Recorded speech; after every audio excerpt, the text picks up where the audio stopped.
It's time for the Daily Stand Up Podcast presented by AgileDad with your host, Lee Henson. Without any further ado, let's get started. Product manager seems to be the hot role right now. Everybody seems to be talking about the product manager role and how it's different than a product owner role. So I thought I would put together a short list. One of the things that people discussed was that sometimes the product manager is not a respected role, which I thought was really interesting because the product owner kind of follows suit. In fact, in my class, I often compared a product owner role to an attorney. And when I say to an attorney, I always joke or lead in with, nobody likes the attorney until they need one. The product manager or product owner role is sometimes considered the very same thing because oftentimes teams and organizations look at this person as a burden when they should be looking at the benefit they provide. So the question is, what do I need to do? What are the top 10 things I could do to be respected as a product manager? So I thought, that was an interesting conundrum. So let's go through and create a short list and see where it takes us. So number one is never say no too fast to a request. So the big ticket that I try to explain to every product owner / product manager is the appropriate timing and usage of these three words. Help me understand. That sounds like a great idea. Help me understand how it applies to what we're trying to do. That sounds like it could be an amazing thing. Help me understand how we can do it. Help me understand where the budget's going to come from. Help me understand which teams have availability. I can go on and on.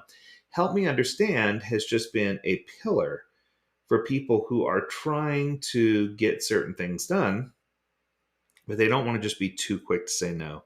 If you're not just that instant rejection person, your reputation is going to go a lot farther. Okay, let's go to number two. Number two is be a part of the team and try not to be their manager. Now, this is interesting. I didn't say you had to be their friend. I didn't say you always had to hold them up and buoy them up.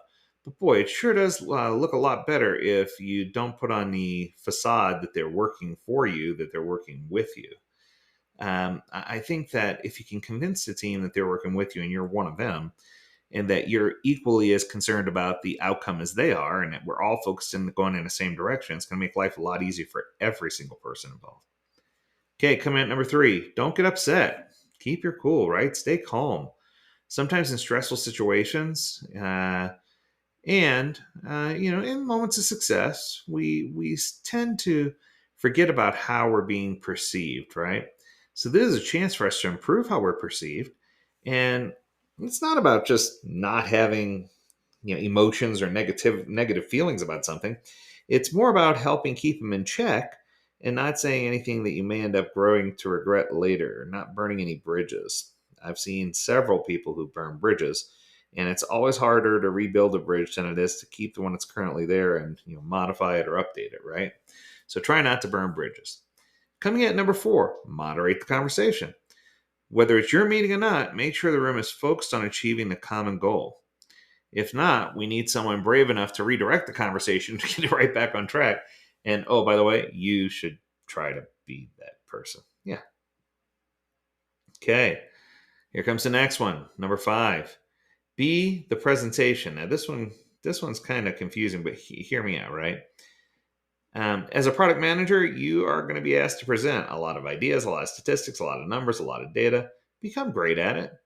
It's not about having perfect slides, but entertaining and understandable delivery on your end, making sure that everything is in line, that everything touches, and that people know exactly what they can or can't do with the information you provide, right? Not always easy, but something you do need to do. Okay, how about number six? Number six is be confident, but don't be a jerk, right? Use data and research and be data driven when you need to be, being confident in your statements. But on the other hand, you don't always have to be a jerk about it, right? If you have evidence to support it, stand up for that evidence. That's fine, but don't lose a lot of people in the process, right? You don't have to be the golden super jerk just to get your point across. Okay. Number seven is be proactive. Don't just do what you're told. Surprise your team and your leaders and others with new ideas and initiatives. Pull some things together, right? There's nothing stopping you from taking control of your backlog. Don't get discouraged if what you choose doesn't end up being the proper thing that happens in the end, but know that you're appreciated for making some initiatives, for taking some steps, and for trying to drive the ball in the right direction. I think more and more organizations are looking for people who are proactive decision makers and not people who sit on the sidelines. Okay, number 8, acknowledge your mistakes. Failure is an option, right? It's okay to make a mistake, and it's even better if you can get around to apologizing for them. I think that people have more respect for you, people are more likely to lean in your way, and I think that it's just not cool to avoid the topic when you make a mistake or trying to put things off or spin it in a different direction. That just makes it worse. The only thing that's worse than that is when you try to blame others, right?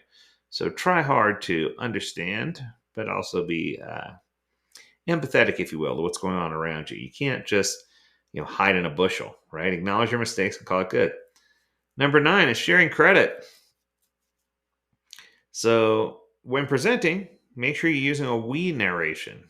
Uh, at other points, it's the team's effort. Just there's no other way to say this, but if the team's doing the work, give them credit. It's the team's effort. Let them have their glory. It's okay for them to shine, and I think that if they shine, you shine. So I think it's silly that you don't let them.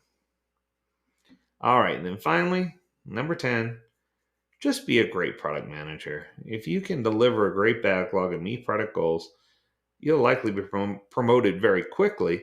Not to mention, you may end up being one of the cast that works directly for me, right? No, but if everyone in the team feels great about their work and feels great about you, they're much more likely to get the work done than if there's a harsh past that hangs over what the team's trying to do. Okay, so that's going to do it for this episode. I hope that you enjoyed it. If you have a topic you want us to discuss, learn more at AgileDad.com. We would love to hear from you. And as always, we encourage you to stay healthy, stay well, and stay agile, my friends. Until next time, do take care.